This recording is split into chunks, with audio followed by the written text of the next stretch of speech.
Bonjour à tous. En fait, je viens pas de Corse là tout de suite. Je travaille à Paris, mais merci Pierre pour le rappel.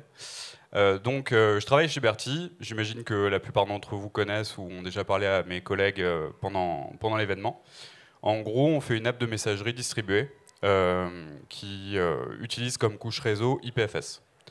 Et donc du coup, moi je m'occupe avec mon équipe on dira, designer et implémenter un protocole de messagerie distribuée qui donc servira pour notre application de chat, mais qui sera aussi destiné à être réutilisé par d'autres applications. Par exemple, une application, je sais pas moi, d'échecs. Vous pouvez le faire sur IPFS. Alors, on va commencer par une vue d'ensemble du protocole.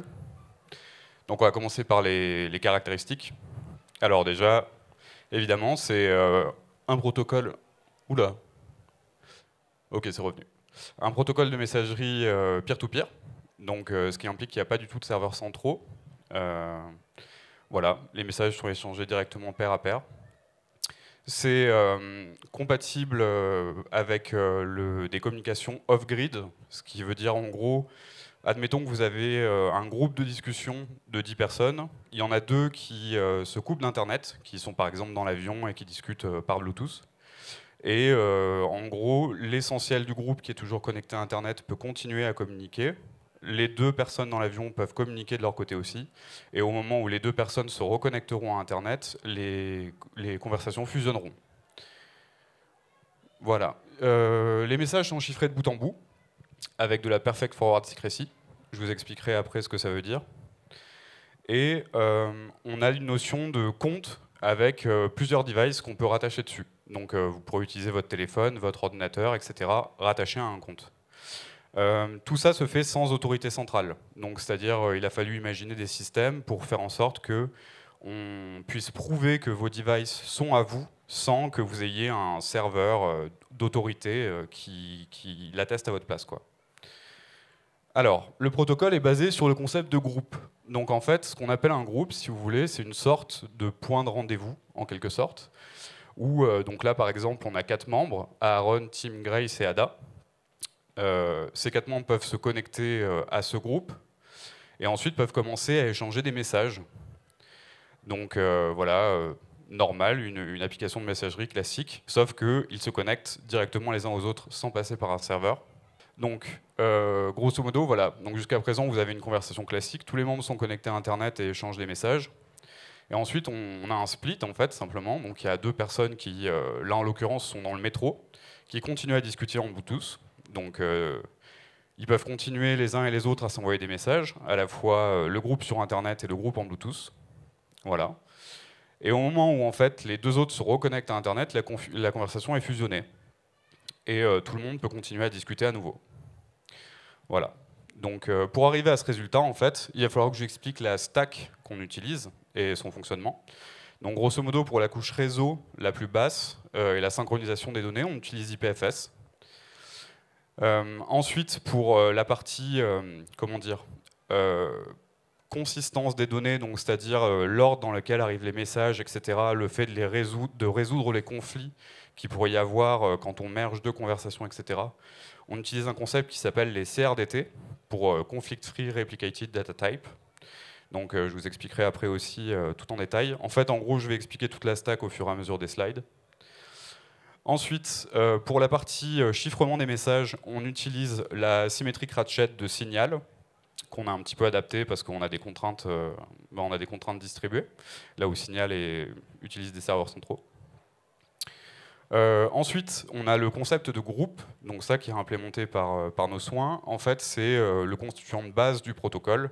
C'est lui qui va s'occuper en fait d'opérer un petit peu, d'orchestrer finalement toutes les couches que vous voyez en dessous et de rendre ça utilisable par le reste du protocole.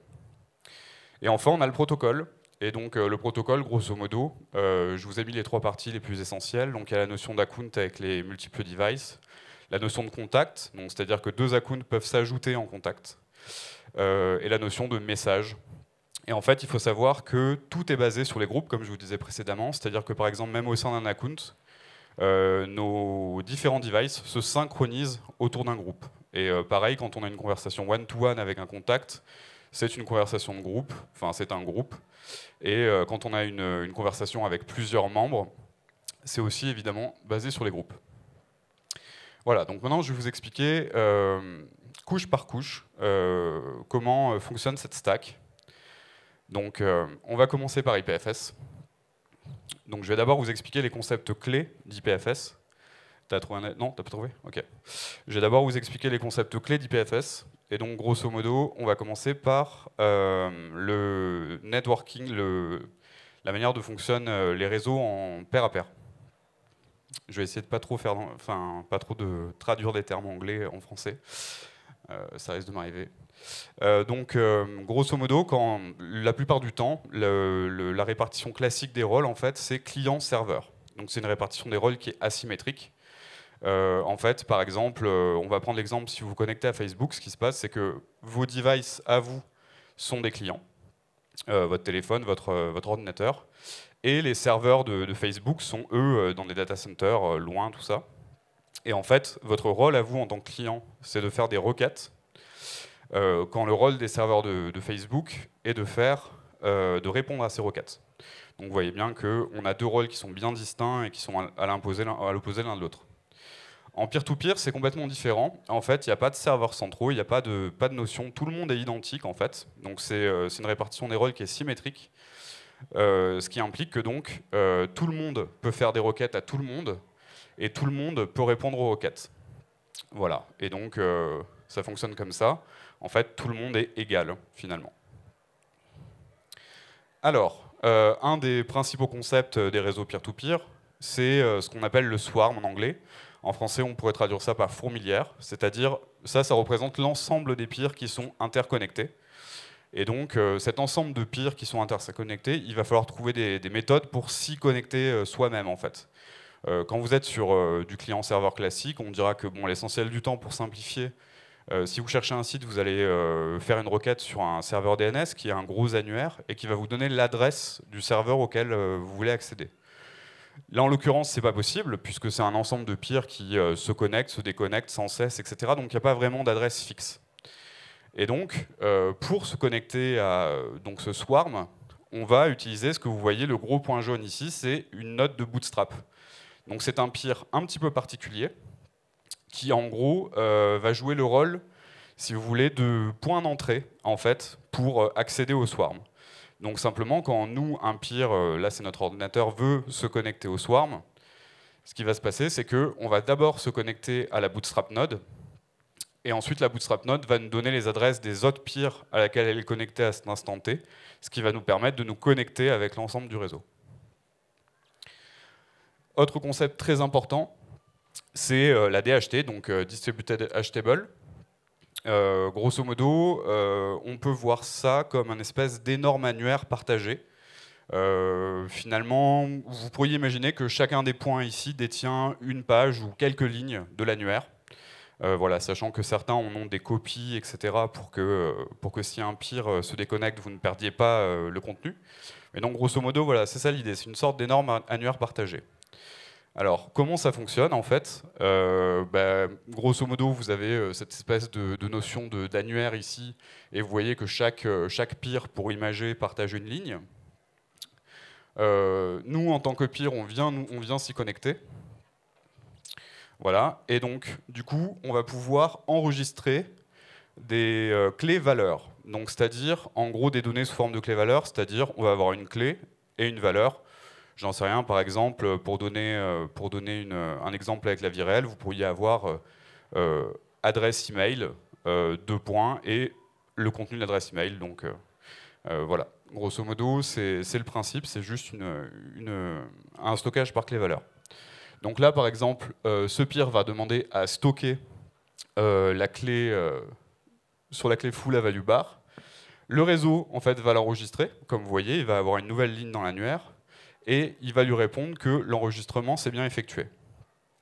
Si dans un second temps, en fait, ce peer veut pouvoir récupérer une valeur, il va simplement demander, ce coup-ci, à la DHT de lui donner la valeur. La DHT va interroger son annuaire, en gros, se débrouiller pour retrouver la valeur et la lui retourner. Donc ça, c'est un principe de base. Beaucoup de choses dans IPFS sont basées là-dessus. On en parlera un petit peu après. Un autre concept très important, c'est les cryptographiques hash function.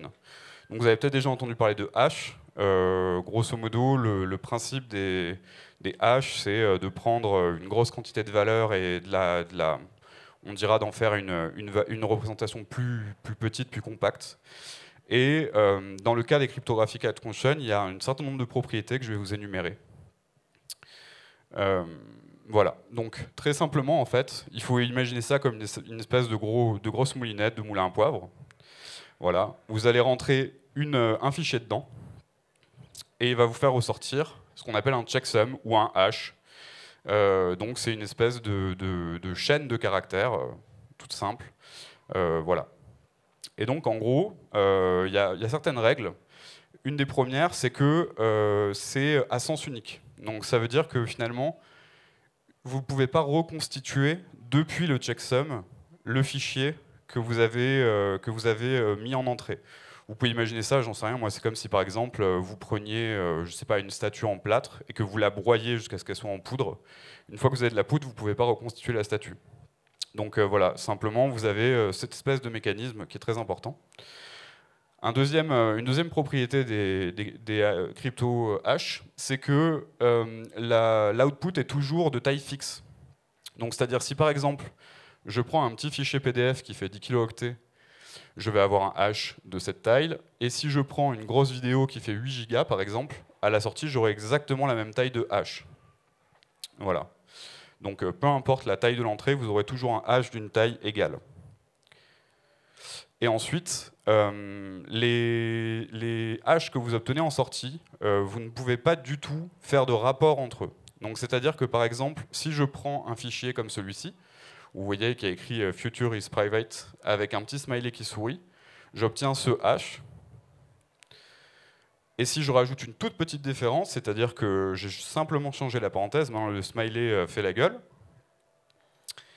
voilà, je me retrouve avec un hash qui n'a rien à voir. Donc c'est complètement impossible en prenant ces deux hashes de savoir que vous aviez plus ou moins le même fichier à la base. Donc voilà, c'est très important en fait.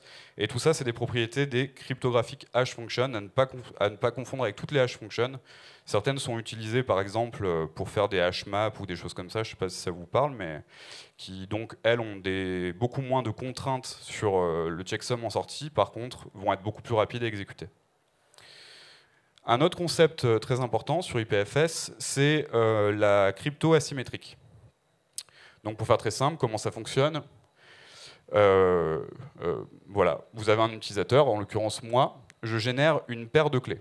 Donc c'est très important de comprendre ça. La crypto asymétrique fonctionne toujours avec un système de paires de clés.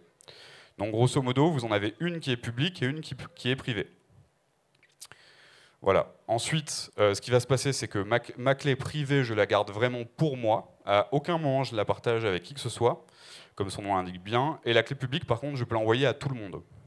Il n'y a aucun problème, ce n'est pas une donnée sensible en soi. Voilà. Donc là, on va prendre par exemple un scénario où on va faire de l'authentification, donc c'est-à-dire prouver qu'on est bien qui on est. Donc voilà, là vous avez Mario et Peach. Mario a sa paire de clés bien à lui. Et en fait, il va annoncer à Peach qu'il est lui-même et lui envoyer la clé. Peach va donc vérifier si c'est bien la clé de Mario, elle le sait, elle la connaît d'avance, donc elle dit ok, c'est bien toi. Par contre, pour me prouver que c'est bien toi qui détiens la clé privée qui va avec, parce qu'en fait, il faut bien comprendre que n'importe qui pourrait avoir la clé publique de Mario, comme vous aviez vu dans le slide précédent, tous les pires l'avaient obtenu, Mario l'a diffusé à tout le monde. Donc Peach va lui demander de prouver que c'est bien lui. Et donc un moyen de faire ça, c'est de vérifier qu'il a bien la clé privée. Donc elle lui envoie un document à signer.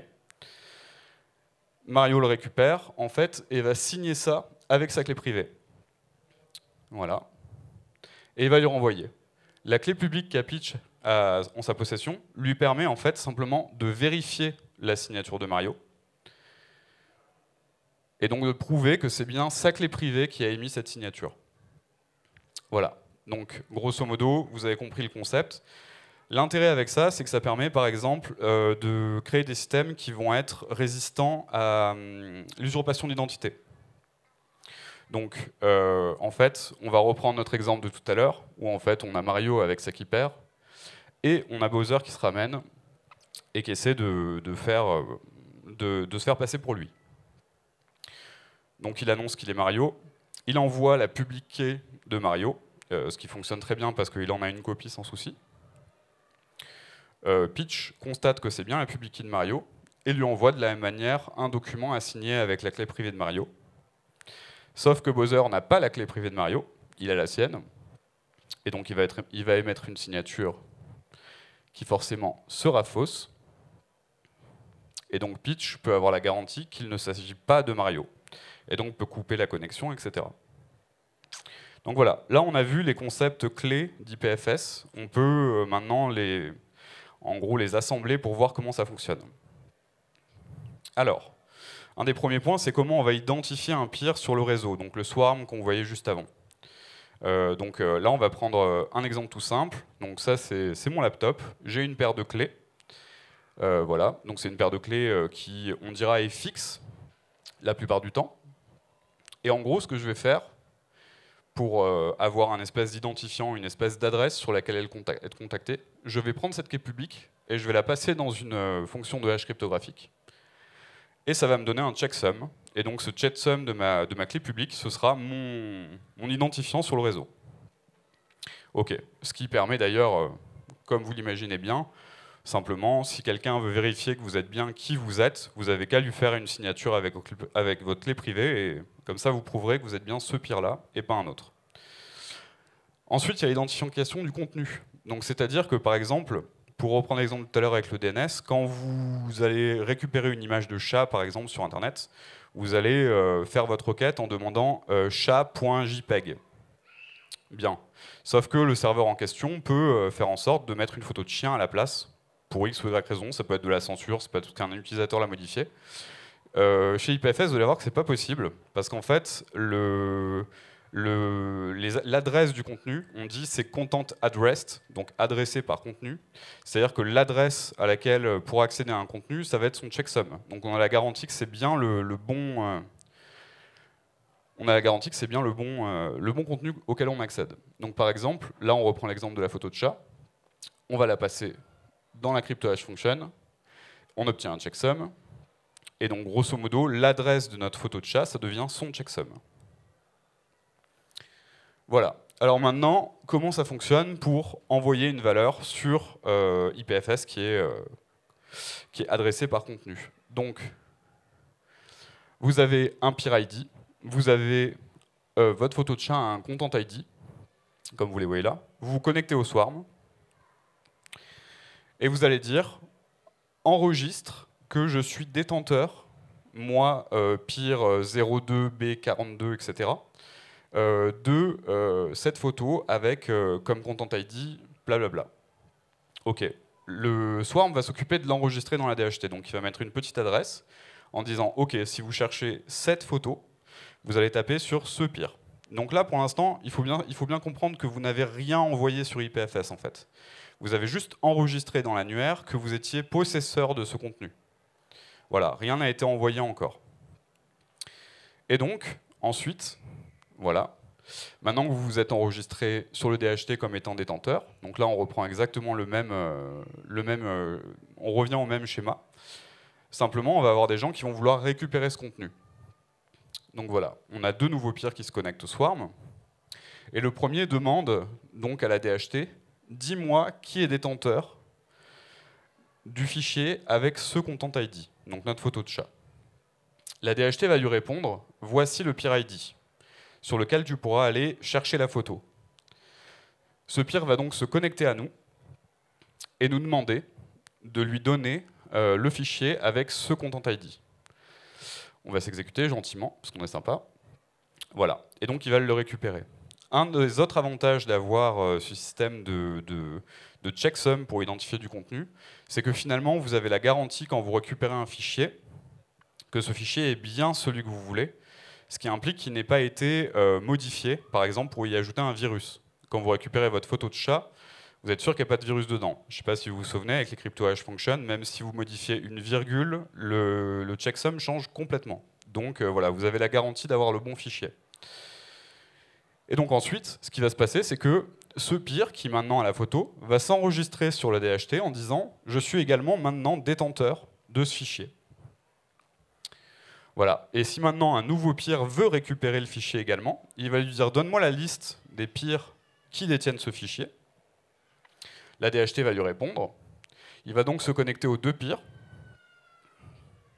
Et ensuite, il va demander simplement au premier de lui donner la première moitié et au second de lui donner la deuxième moitié. C'est un petit peu plus compliqué que ça, mais on peut imaginer ça comme ça. Les deux vont lui envoyer une moitié chacun, hop, et il récupère son fichier. L'intérêt de ça, comme vous voyez, il y en a plusieurs. Le premier, c'est que vous allez répartir la charge du réseau, c'est-à-dire vous n'allez pas avoir toute la bande passante qui va devoir être assumée par un des peers.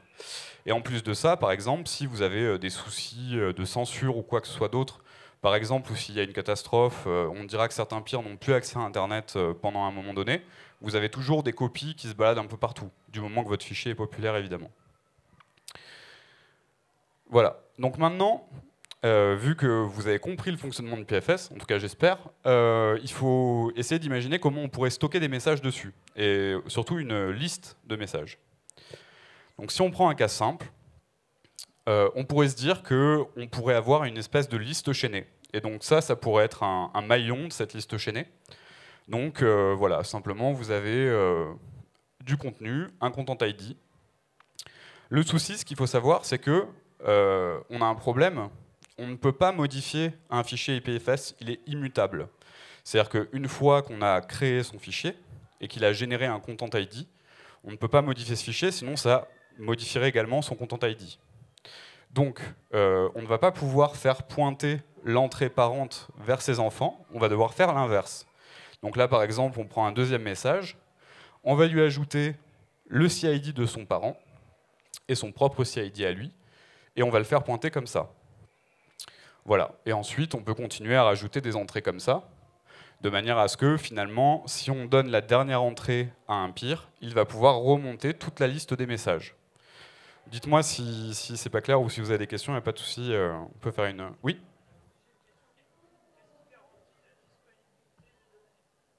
Alors, il n'y a rien qui la garantit. En fait, pour revenir au schéma d'avant, vous disiez ?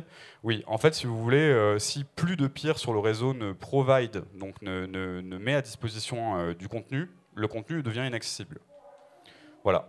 Donc, bon, c'est pour ça que, par exemple, il y a ce qu'on appelle des services de pinning. Donc, c'est des services payants où vous pouvez demander à des serveurs, en l'occurrence, enfin à des peers spéciaux, de stocker vos données contre financement, un petit peu comme si vous faisiez, je sais pas moi, du Google Drive en équivalent centralisé. Vous demandez à ce qu'il récupère votre contenu et qu'il le stocke et qu'il reste online.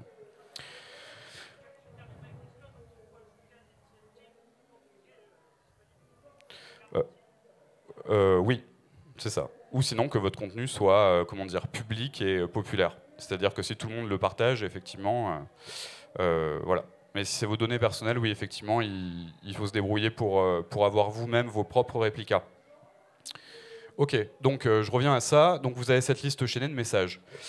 Donc là, on s'imagine très bien qu'on pourrait leur donner un ordre. On va en avoir besoin d'ordonner ces messages dans une conversation. Donc simplement, là, ça paraît assez limpide. On peut faire 1, 2, 3, 4. Le souci avec ça, c'est si on est dans un cas où on a une communication off-grid, donc ce que vous expliquiez tout à l'heure, deux communications qui se split de chaque côté et qui ensuite se réunifient. On va plutôt avoir un schéma qui va ressembler à ça, voire même à ça.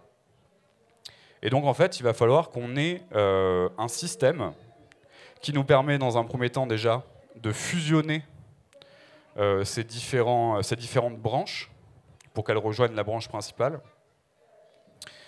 Et en plus de ça, il va falloir trouver un système pour le numéroter, parce que, par exemple, on pourrait numéroter ça comme ça, mais sauf qu'il reste les messages du dessus, dont on ne sait pas quoi faire.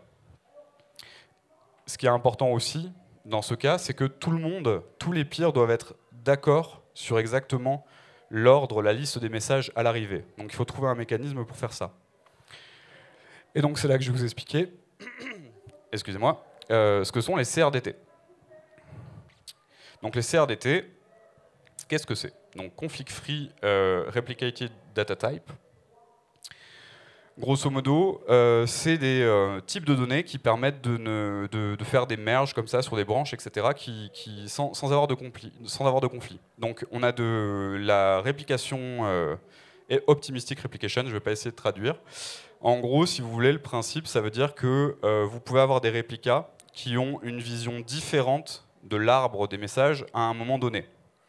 Donc c'est-à-dire c'est complètement OK, par exemple, d'avoir justement une partie du groupe qui discute en Bluetooth, une autre partie du groupe qui discute sur Internet. Il n'y a aucun souci. Ensuite, delta-based synchronization, c'est-à-dire que en fait, vous n'allez pas renvoyer l'ensemble de l'arbre quand vous synchronisez avec un peer, que vous lui envoyez la différence, vous allez lui envoyer uniquement la différence, ce qui permet de sauver évidemment beaucoup de bandes passantes, etc. Ensuite, idempotent merging mechanism, c'est-à-dire que à chaque fois que vous faites un merge sur un CRDT, c'est idempotent. C'est-à-dire vous pouvez, du moment que vous reprenez exactement les mêmes entrées, vous pouvez appliquer 100 fois la fonction de merge, vous aurez toujours le même résultat. Voilà. Très important, surtout dans un contexte distribué. Et surtout, encore une des choses les plus importantes, à la fin, vous avez une strong eventual consistency, c'est-à-dire que vous avez la garantie que tous les réplicas, s'ils sont synchronisés, qu'ils ont tous partagé les mêmes entrées, auront exactement la même vision de l'arbre, le même ordre des messages, la même liste. Ok, donc on va prendre un exemple en fait. Donc là, on a 3 peers. Chacun, on va se dire qu'ils ne sont pas connectés entre eux, hein. Ils vont chacun envoyer des messages comme ça dans la conversation. Et ensuite, on a les 2 premiers qui vont se connecter entre eux. Donc il va falloir fusionner leurs messages et leur donner un ordre. Puis ensuite, on a le 3e qui va venir se connecter, et de la même manière, on va fusionner la conversation et donner un ordre au message. Et il faut que les 3 peers voient exactement le même ordre de message. Donc comment on fait ça ? On va utiliser une lamport clock. Alors je ne suis pas sûr que vous puissiez lire de là où vous êtes. Mais grosso modo, si vous voulez, une lamport clock, on doit ça à Leslie Lamport, qui est un cryptographe bien connu. Et grosso modo, si vous voulez, l'idée c'est tout simple, hein. C'est un algorithme très très simple, où grosso modo, une lamport clock, ça contient un compteur, donc on appelle ici time, et une clé publique, une clé d'ID. Et donc, grosso modo, quand on va comparer la différence entre 2 messages qui ont une clock, une lamport clock, on va d'abord vérifier si leurs compteurs sont plus ou moins grands. Donc on va obtenir ce qu'on appelle la distance entre les 2 compteurs. Si la distance est strictement égale, on va comparer les clés publiques. Voilà. Et donc on prendra le message qui a la plus faible valeur lexicographique, par exemple. Voilà. C'est comme ça que ça fonctionne. Je vais vous donner un exemple plus concret. On va reprendre notre schéma de tout à l'heure. Donc voilà, on a nos 3 peers. Comme vous voyez, en fait, là, la lamport clock de ces peers, on a ici 3... Enfin, je les ai beaucoup raccourcis, hein. Normalement, c'est très long une clé. Là, j'ai mis 3 caractères pour que ça rentre dans le schéma. Donc vous avez la clé d'ID du premier, c'est D7L. Le second, c'est 8TA. Le troisième, c'est MI6. Et donc ensuite, vous avez des compteurs de clock. Voilà. Donc on va reprendre l'exemple. Chacun output des messages. Donc attendez, hop, clac. Là, comme vous voyez, en fait, ils ont tous marqué sur le message que c'était la clock avec un ID temps et avec un compteur à telle étape, avec telle valeur. Donc ensuite, ils incrémentent leur compteur. Donc là, on voit que c'est passé 4, 5, etc. Ils font un deuxième message, et encore une fois, donc, ils impriment leur clé d'ID et leur valeur de compteur. Donc vous voyez à chaque fois, par exemple, le premier message du bleu c'est 4, et le deuxième c'est 5, etc., etc. Ensuite, au moment où on va devoir fusionner, par exemple, les conversations des 2 premiers, on va simplement comparer les 2 premières entrées. On va voir que leurs compteurs sont strictement identiques, ils sont tous les 2 à 4. Donc on va comparer leur clé d'ID. Et si on compare donc 8TA avec D7L, eh bien c'est 8TA qui gagne. Donc c'est le rouge qui a le premier message. Ok, on va ensuite comparer ces 2 messages.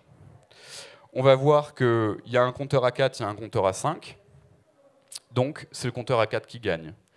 Ici on se retrouve dans la même configuration qu'avant. Les 2 compteurs sont à 5. Donc c'est celui qui a la plus petite clé d'ID qui gagne. hop, et on finit de merge le log. Donc là, vous pouvez avoir la garantie que les deux ont exactement la même chose à l'arrivée dans leur réplica local, parce que c'est une manière très simple de s'en assurer. Si le troisième peer vient se synchroniser avec eux, on va se retrouver dans la même situation, on va devoir comparer à chaque fois. Donc là, on va comparer ces deux entrées. On va voir qu'il y en a une qui a son compteur à 1, l'autre qui a le compteur à 4. Donc c'est celle qui a le compteur à 1 qui va gagner, on n'a même pas besoin de comparer les clés. Pareil ici, le compteur est à 2 contre 4, c'est elle qui gagne. Et ensuite, on a juste à rajouter le reste des entrées à la fin. Donc voilà, ça c'est extrêmement important dans le reste du protocole, c'est d'avoir une possibilité d'ordonner les messages et surtout, comment dire, que tout le monde ait exactement la même vision de la liste des messages, sans qu'il n'y ait de conflit au moment où vous mergez, ou vous fusionnez les branches que vous voyez plus tôt dans l'arbre. Ok, maintenant on va pouvoir passer au chiffrement. Donc grosso modo, pour le chiffrement, on utilise une symétrie ratchet. C'est un algo, un protocole de crypto qui a été introduit par Signal. Voilà, et que nous avons légèrement réadapté. Je vais vous expliquer un petit peu comment ça fonctionne. Donc déjà, on va parler de cryptographie symétrique. Donc à l'inverse de la crypto asymétrique, vous avez deux peers. On va générer une clé, une seule, pas deux. Cette clé va servir autant à chiffrer un message qu'à le déchiffrer. On va établir un canal de communication sécurisé. C'est important parce que le moment où on va transmettre une copie de la clé à son peer en face, si quelqu'un peut intercepter la clé, il sera même de déchiffrer l'ensemble des données. Donc c'est très important d'avoir un canal d'échange sécurisé. Il va donc envoyer une copie de sa clé. Et ensuite, simplement, il peut envoyer un message. Donc il récupère ce message, hop, il le chiffre avec sa clé. Donc maintenant, il est illisible. Vous voyez qu'on est repassé sur un canal de communication non sécurisé. Et il peut envoyer son message à son peer. Si quelqu'un l'intercepte, il ne saura pas le lire puisqu'il n'a pas la clé.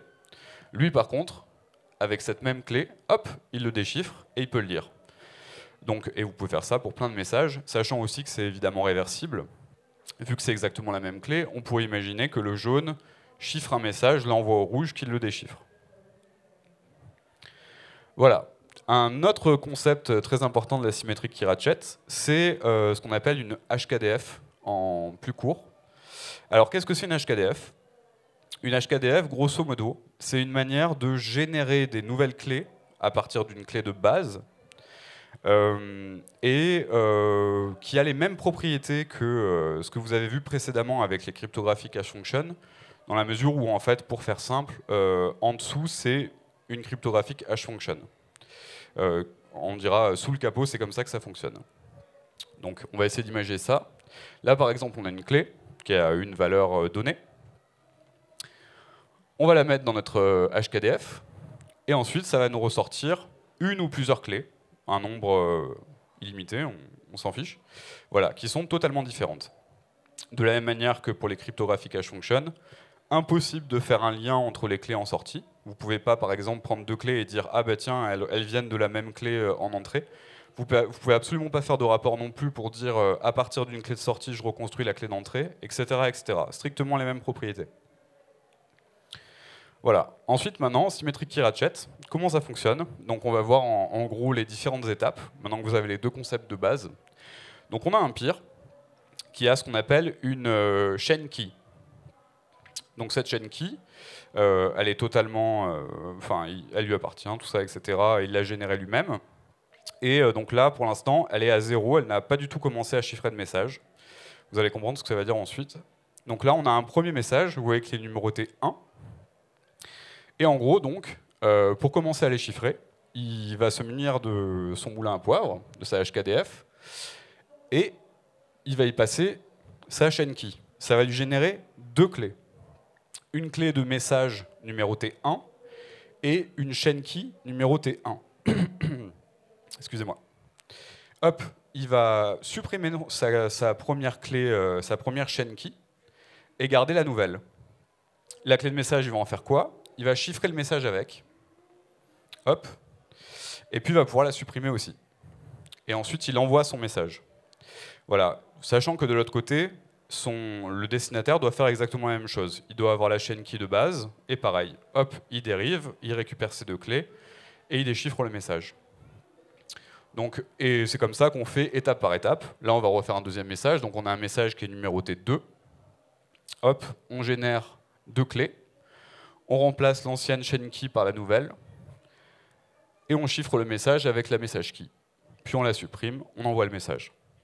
Voilà. Donc ça, évidemment, il faut bien comprendre que c'est pour ça que l'ordre des messages a une importance cruciale. C'est parce que vous avez besoin de dériver un bon nombre de fois la clé pour lire un certain message. Là, si par exemple on avait pris la message key du message 1 et qu'on avait essayé de déchiffrer le message 2 avec, ça n'aurait pas fonctionné. Voilà. Donc c'est très important d'avoir un ordre des messages. Chaque clé de message peut déchiffrer un certain message. Ok. Donc maintenant on va parler des groupes. Ah oui, un autre point important aussi, par rapport à ce qu'on disait, c'est que en fait, ce qui est très important avec la symétrique Ratchet, justement, c'est qu'elle offre la perfect forward secrecy. Ce que ça implique, c'est que si on reprend notre exemple où on a ces deux clés, comme je vous disais, vu qu'il est complètement impossible de reconstituer à partir des clés générées par la HKDF, des clés dérivées par la HKDF, la clé d'origine, vous avez la garantie que si par exemple un attaquant arrive au message 65 et trouve pour X ou Y raison la clé de message, ou la chaîne key, encore pire, il ne pourra pas déchiffrer les messages précédents. Il ne pourra pas remonter dans le temps. Si c'est dans le cas où il arrive à intercepter, à trouver la message key, vous n'avez aucun souci puisqu'il ne pourra rien en faire. Il pourra juste déchiffrer le message en question. Et ça ne lui donnera aucun moyen de déchiffrer les futurs ou les précédents. Si par contre, il récupère votre chain key à un instant T, il pourra lui-même se mettre dans le cycle de dérivation, etc., et récupérer les messages keys suivantes. Donc en gros, une fois qu'un attaquant a trouvé une chaîne key, il peut lire les messages d'après. Nous, on essaye de lutter contre ça en implémentant ce qu'on appelle de la post-compromise secrecy, en mettant en place un mécanisme de rotation de symétrique Ratchet. Voilà. Hop. On va essayer de passer les animations. Clac. Ok, donc maintenant on va parler des groupes. Donc, les groupes, donc, je le rappelle, c'est le composant de base du protocole. Voilà. Ils sont basés sur des logs, donc des logs qui sont eux-mêmes basés sur des CRDT. On utilise une lib qu'on a portée, un de mes collègues principalement d'ailleurs, qui est ici au premier rang, qui existait déjà en JS, qui s'appelle GoOrbitDB, enfin qui s'appelle JS OrbitDB du coup, et qu'on a porté en GoOrbitDB. Et en fait, ça nous permet, si vous voulez, pour faire simple, d'obtenir ce qu'on voyait tout à l'heure, cette espèce de lignes de messages qui sont bien ordonnées. Ensuite, on a une symétrique Ratchet par membre. Donc, c'est-à-dire que chaque membre qui discute sur un groupe, quand il écrit sur sa symétrique Ratchet à lui, et tout le monde lit dessus. Donc voilà, en gros, c'est un writer pour many readers. Ensuite, tous les secrets sont échangés sur un log, donc justement. On a plusieurs logs dans un groupe, mais grosso modo, les deux dont je vous parlais ici, c'est les secret logs pour échanger les secrets, et les message logs pour échanger les messages. Et donc voilà, je vous ai spoil, on a aussi un message log qui sert à échanger les messages. Ok, donc on va récapituler en mode, pour simplifier. La connexion au groupe, on a un swarm classique, là on a deux membres du groupe. Nous, on se ramène, on se connecte au swarm, hop. On demande qui est membre du groupe auquel on veut accéder. Et on a ces deux personnes qui nous répondent, c'est moi, et qui se connectent à nous. Dans les faits, là, c'est pareil, c'est extrêmement simplifié. Mais si vous voulez, on a des mécanismes, peut-être que ça parlera à certains d'entre vous, qui s'appellent des rendez-vous points. Pareil, pour simplifier, on peut dire que c'est un petit peu comme si vous publiez un fichier sur IPFS, dans lequel il y a la liste des membres, grosso modo, et leur adresse, pour pouvoir se connecter à eux, pour pouvoir commencer à discuter. C'est assez simplifié, mais grosso modo, c'est ça. Ensuite, on a l'étape d'échange des secrets. Donc, par exemple, Aaron, le rouge, est nouveau. Donc, il a son secret, avec sa chaîne key et son compteur actuel. Hop, tout le monde se connecte au groupe, dont ils sont membres. Et donc, voilà, comme je vous disais, on a 2 logs, un secret log et un message log. Et donc, grosso modo, Aaron va commencer par dire « Salut Grace, je suis nouveau, voici mon secret ». Et donc, comme vous voyez, il va envoyer un secret qui est entre lui et Grace, de lui vers Grace. Ça veut dire que, typiquement, Ada ne pourra pas le lire. Grace va lui répondre son secret à elle, donc pareil, sa chaîne key et son compteur. Aaron va faire exactement la même chose avec Ada, et Ada va lui répondre. Donc voilà, tout le monde a le secret de tout le monde dans le groupe, sachant que Ada et Grace avaient déjà leurs secrets respectifs. Et donc ensuite, tout le monde peut commencer à écrire sur le log et à s'envoyer des messages chiffrés, comme vous le voyez. Voilà. Et donc là, maintenant, on va expliquer comment on fait pour les déchiffrer. Voilà. Donc vous vous souvenez du principe de Symmetric Ratchet, etc. En fait, on a notre log donc, qui est basé sur des CRDT, etc. Donc tous les messages ont été bien ordonnés et qui sont chiffrés. Ici, on a les secrets des autres membres de la conversation avec lesquels on veut discuter, donc Ada et Aaron. On a leur chaîne key et on a notre HKDF. Donc ce qui va se passer, déjà, on va pouvoir lire le premier message. On va prendre la chaîne key de Ada et on va générer notre fameuse chaîne key, nouvelle chaîne key et notre nouvelle message key. On va remplacer la chaîne key. On va déchiffrer le message. Et voilà, on a un premier message qui est déchiffré. On va passer au second. On va dériver de nouvelles clés, récupérer la chaîne key et déchiffrer le message. Et ce sera exactement pareil pour Aaron. On va prendre sa clé, qui en est au message 23, enfin 24 maintenant. Hop, on stocke la clé, on déchiffre le message. Et ainsi de suite. Voilà. Voilà. Vous avez vu comment fonctionnaient les groupes du Bertie Protocol.